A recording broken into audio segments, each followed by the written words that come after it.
안녕하세요. 오늘은 수도쿠 중급 풀이법 중 인터섹션이라는 풀이법에 대해서 설명드리겠습니다. 아, 설명에 앞서서 한 가지 기쁜 소식을 하나 제가 보여드리려고 합니다. 지난달에 총 조회수가 3천 수를 넘었네요. 이게 그 전달보다 한 3배 정도 급격히 증가한 숫자인데요. 그래서 기념으로 제가 얼굴을 한번 공개해 보도록 하겠습니다. 안녕하세요. 그냥 평범한 사람입니다. 유튜버를 전문적으로 하진 않고요.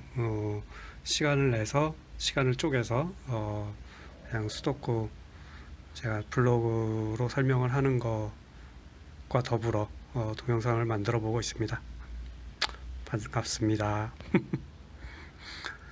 네, 오늘은 지난 시간에 수도쿠 중급 풀이법이라고 해서 네이키드 싱글하고 네이키드 페어, 그 다음 중상급으로 분류된 네이키드 트리플에 대해서 설명을 드렸었고요. 오늘은 역시 중급으로 분류되고 있는 제가 분류시킨 인터섹션 포인팅하고 이제 중상급으로 분류한 인터섹션 클레이밍, 요걸 두 가지를 같이 하겠습니다. 같은 인터섹션인데요.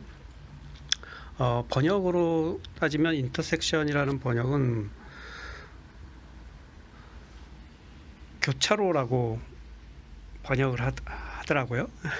번역이 자동 번역으로는 인터섹션 교차로 맞죠? 사거리 교차로. 근데 여기서는 이제 충돌, 제가 블로그에서도 썼는데 충돌 그런 의미를 중첩 이런 의미로 가지고 있습니다. 그 설명을 다시 처음부터 하겠습니다. 제 설명은 안도쿠 3 튜토리얼 베이스로 하고 있고요. 튜토리얼의 챌린징, 한글 번역으로 약간 어려움인가? 그렇습니다. 그 중에 네이키드 싱글하고 네이키드 페어는 지난번에 했었습니다. 오늘은 인터섹션 포인팅 설명 바로 들어가죠. 지금 후보 숫자들을 모두 칸에 채웠고, 이 상황에서 지금 숫자 3에 대해서 한번 포커스를 주고 집중해 보도록 하겠습니다. 지금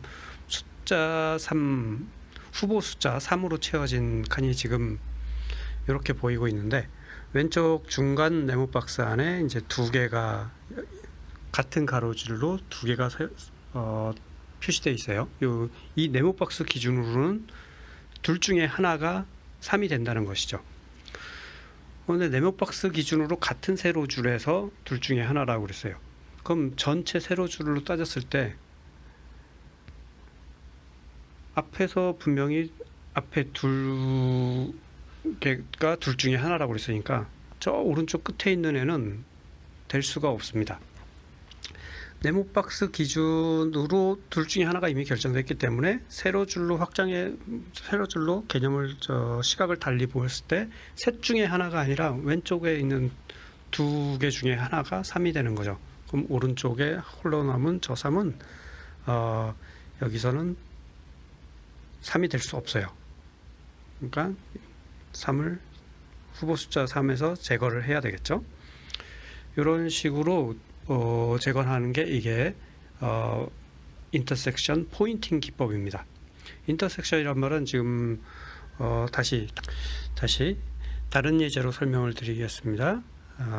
이번에도 숫자 3이네요. 숫자 3인데 이제 첫 번째 왼쪽 위에 꼭대기에 있는 네모박스 기준으로 3이 두 개가 들었는데 3개가 들어도 상관없습니다. 이 경우는 같은 가로줄에만 있으면, 아까 제가 세로줄이라고 말을 잘못하고 있었네요.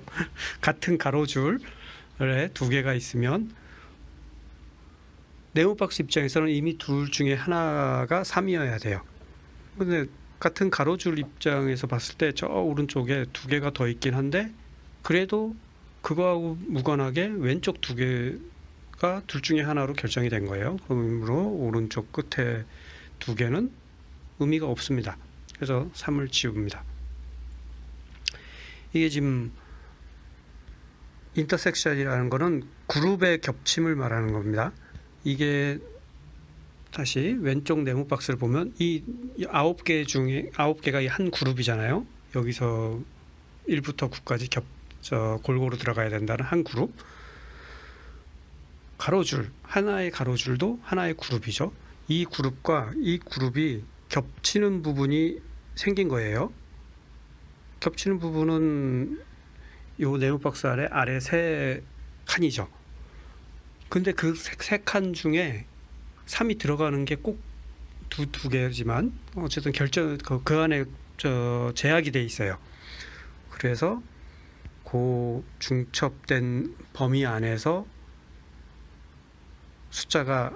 후보 숫자가 정해졌을 때 다른 그룹에 영향을 줍니다. 이 경우는 마치 왼쪽에서 오른쪽으로 뭔가 화살을 날려고서 터트리듯이 이렇게 제거됩니다. 이거를 포인팅이라고 해요. 다른 예제를 또 보시죠. 예제를 여러 번 보겠습니다. 이번에는 숫자 1에 대해서 이번에도 또 가로줄의 예제네요. 이 네모박스 입장에서 같은 가로줄에 네모박스 안에서 같은 가로줄이나 네모박스 안에서 같은 세로줄의 후보 숫자가 제약이 걸리면 그게 다른 네모에 있는 같은 가로줄에 있는 다른 네모에 있는 쪽에 영향을 줍니다. 이게 뚫고 가는 것 같은 느낌을 주는 거예요. 그래서 저게 지나가는 부분에서는 다 1이 제거된다. 뻥 뚫린다. 이런 느낌으로 보시면 됩니다. 다시 세로줄 예제가 나올 때까지 한번 보겠습니다. 세로줄 예제가 여기 나왔습니다. 자, 이번에는 맨 오른쪽 아래에 있는 박스에 숫자 3, 이번에도 또 숫자 3이네요. 숫자 3이 둘 중에 하나예요. 근데 이번에는 같은 세로줄, 네모박스 안에서 같은 세로줄에 제약을 종속이 돼 있죠. 그렇다면 그 전체 세로줄, 지금 두 동그라미가 속한 그 세로줄 전체를 확장했을 때 저 위에 있는 두 칸에는 숫자 3이 들어갈 수 있거든요. 안 됩니다. 왜냐하면 이 안에서 이 네모박스에서 이미 둘 중에 하나라고 결정이 된 거예요. 그러니까 이 동그라미 두 개 중에 위에 동그라미든 아래 동그라미든 둘 중에 하나는 숫자 3이 되기 때문에 같은 세로줄의 위쪽은 영향을 받아서 저쪽엔 3이 들어갈 수 없다는 거죠. 이런 식으로 3을 제거합니다. 이 예제에서는 두 번째 X표 쪽에 3이 없어지면서 거기 7만 하나 남게 되는 좋은 예제였습니다. 이거는 예전에 제가 히든 싱글 대체 방법이라고 하면서 네모박스 안에서 이렇게 두 개가 연속으로 동그라미 둘 중에 하나라고 결정이 되었을 때 그게 위에 다른 칸의 다른 박스 쪽으로 영향을 주면서 그쪽에서 한 자리를 바로 결정해낼 때 그게 히든 싱글 대체 방법이라고 했었던 거죠. 한 번만 더 볼까요? 이번에 숫자 9, 이번에도 세로줄이네요. 이렇게 네모박스 안에 숫자 9 둘 중에 하나인데 그게 하필 같은 세로줄이에요. 그러면 그 세로줄에 속한 다른 박스 안에 그 위쪽에 속한 박스 안에 있지만 같은 세로줄에 속한 쪽은 아니다. 이겁니다. 요게 인터섹션, 다시 말씀드리지만 이제 교차로라고 번역이 되지만 사실상 중첩된 그룹 두 개가 중첩된 했을 때 작동하는 이 포인팅 기법이고요. 같은 인터섹션이란 말을 쓰지만 요거랑 다른 클레이밍이라는 다른 방법이 있습니다. 일단 인터섹션이라고 하면은 표준 수도구에서는 가로줄 9개, 세로줄 9개. 가로줄과 세로줄끼리 겹치는 건 한 칸밖에 없어요. 그죠? 어떤 가로줄이든 어떤 세로줄이든 두 개가 만나는 건 한 점이잖아요. 한 칸. 근데 네모 박스와 가로줄은 세 칸에서 만납니다. 네모 박스와 세로줄도 세 칸에서 만나고요. 그 세 칸이 인터섹션 된 영역이거든요. 중첩된 영역. 그것에 그 안에서 둘 중에 하나나 셋 중에 하나 예제가 나왔으면 좋겠는데, 그렇다면 그게 다 세로줄과 가로줄을 확장했을 때 그쪽에 영향을 준다. 이게 포인팅이고요. 개념이 약간 비슷합니다. 요거보다 약간 높은 중상급 풀이법에 인터섹션 클레이밍이라고 있어요. 약간 혼란스러운데 요게 개념은 뭐 반대예요. 반대라고 하긴 네. 자, 이번엔 세로줄이에요. 아까는 네모 박스 안에서 둘 중에 하나가 같은 가로줄이었다. 자꾸 제가 가로랑 세로를 자꾸 헷갈리는데, 이번엔 가로줄입니다. 가로줄 안에 둘 중에 하나가 있어요. 근데 이게 중첩된 범위가 네모 박스 안에서 중첩이 됐잖아요. 같은 네모 박스 안에도 속하는 그 동그라미잖아요. 그러므로 이 가로줄 안에서 둘 중에 하나인데, 그 둘 중에 하나라는 그 두 동그라미가 같은 네모 안에 속해 있어요. 그럼 같은 네모 안에서도 여전히 유효합니다. 둘 중에 하나여야 돼요. 그럼 나머지 자리는 뭐냐? 안 된다는 거죠. 예, 지금 후보 숫자 9에 대해서 집중했었는데, 같은 이 오른쪽 위의 네모 안에는 후보 숫자 9가 들어갈 수 있는 자리가 5개가 있었지만, 가로줄 입장에서는 이 동그라미 두 개 중에 꼭 하나가 9가 돼야 된다는 거예요. 그럼 나머지 그 네모칸 안에 나머지 3개는 의미가 없다는 거죠. 어차피 지금 동그라미 둘 중에 뭐가 될지 모르지만 어쨌든 둘 중에 하나고, 나머지 3개는 될 수가 없습니다. 요런 모양이 갖춰져야 된다는 거예요. 다시 한번 보시죠. 자, 이번엔 숫자 8에 대해서 봤네요. 숫자 8에 대해서 가로줄, 이번에도 가로줄로의 둘 중에 하나인데, 그 둘 중에 하나가 속한 네모 안에 다른 후보가 하나 있었어요. 걔는 그 후보는 당연히 X표 안 됩니다. 요게 인터섹션 클레이밍 기법이에요. 아까 인터섹션 포인팅 기법은 다시 이게 뭐 유사한데, 네모 박스 안에서 둘 중에 하나가 먼저 결정된 거예요. 근데 그게 같은 가로줄이나 같은 세로줄에 있어요. 그래서 이걸 그 세로줄과 가로줄을 확 쭉 이어서 따라갔더니 걸리는 애들이 있어요. 그럼 걔네들이 제거되는 게 포인팅. 그렇지만 이 인터섹션 클레이밍은 같은 가로줄이나 같은 세로줄 안에 둘 중에 하나나 셋 중에 하나가 있는 거예요. 이번에 셋 중에 하나 예제가 나왔네. 세로줄 입장에서 봤더니 셋 중에 하나예요. 근데 네모 박스 입장에서 봤더니 6개 중에 하나잖아요. 근데 아까 이미 셋 중에 하나라고 그랬으니까 이 3개 중에 하나가 꼭 있어야 되는데 6개 중에 고를 이유가 없다는 거죠. 6개 중에 아까 그 지금 동그라미 3개에 속하지 않는 부분은 절대로 들어갈 수가 없습니다. 이게 인터섹션 클레이밍. 헷갈리시나요? 다시 포인팅 예제 한 번만 다시 볼까요? 계속 반복으로 보십시오.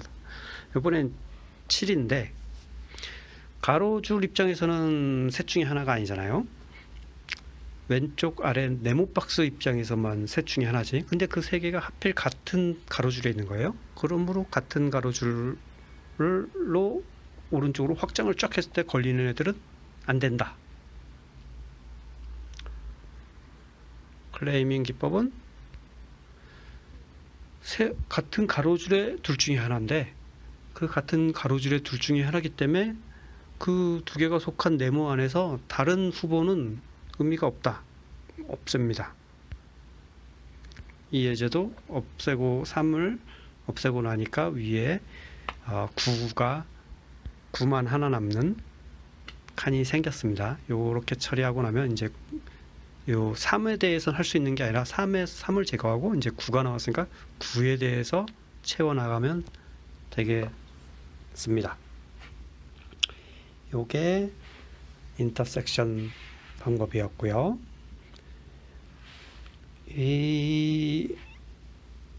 이게 시각적으로 눈에 잘 띄는 방법이 있어요.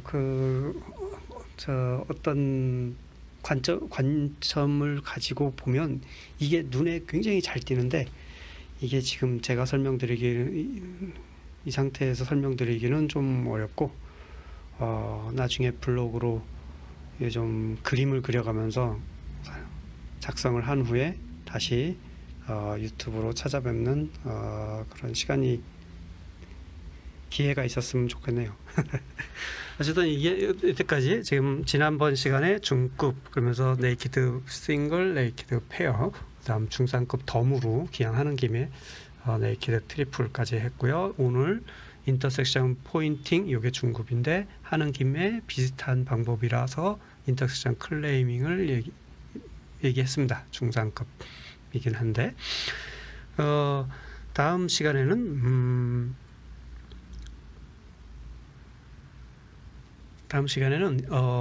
기본적으로 요 네이키드 싱글과 인터섹션 포인팅과 네이키드 페어 요 세 가지 방법만 사용해서 풀 수 있는 수준의 문제를 실전 풀이를 해볼까 합니다. 튜토리얼은 몇 번 했으니까. 그럼 다음에 실전 예제에서 찾아뵙도록 하죠. 감사합니다.